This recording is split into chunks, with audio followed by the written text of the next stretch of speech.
कुरआन में तुम्हारे अगलों की खबरें, पिछलों की बातें और तुम्हारे दरमियानी अहकाम हैं। तन्हाइयों में गुनाह करने से डरो, क्योंकि जो गवाह है वही हाकिम है।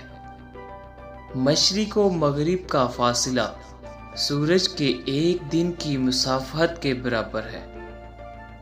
इंसान की काबिलियत ज़ुबान के नीचे पोशीदा है।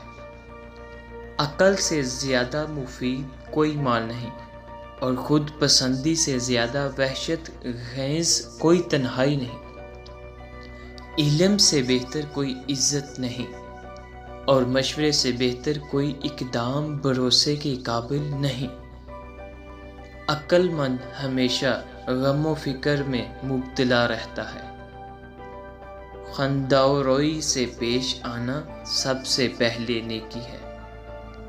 जब मुफलिस और बेज़र हो जाओ तो सदका देकर खुदा से लेन देन करो। दोस्ती एक खुद पैदा करदा रिश्ता है। मुसीबत में घबराना एक कमाल दर्जा की मुसीबत है। मुआफ़ी एक नहायत अच्छा इंतकाम है। गरीब वो है जिसका कोई दोस्त ना हो।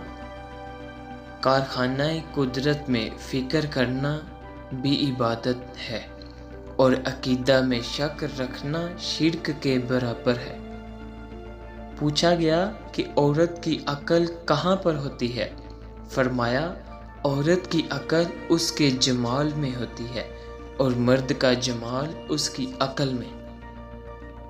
गुनाहों पर नादिम होना गुनाहों को मिटा देता है और नेकियों पर फ़ख्र करना उन्हें तबाह कर देता है।